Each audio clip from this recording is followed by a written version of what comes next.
সব এমআই মোবাইলের pattern lock বা উপর স্ক্রিন লক জানা না থাকলে কিভাবে হার্ড রিসেট মারবেন বা রিসেট কিভাবে মারবেন সেটা আপনাদের দেখাচ্ছি। প্রথমে বন্ধ করবেন, বন্ধ করার পরে পাওয়ার বাটন আর আপ বাটন মানে প্লাস বাটন চেপে ধরবেন।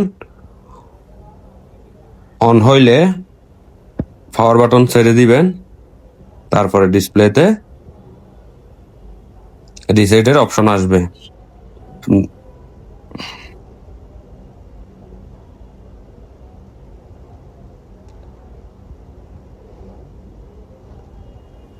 ওয়াইপ ডাটা, তারপর ওয়াইপ অল ডাটা, দেন কনফার্ম, রিবুট। আপনাদের প্যাটার্ন লক চলে যাবে, তারপর সেটিং করে ফেলতে পারবেন। ধন্যবাদ সবাইকে।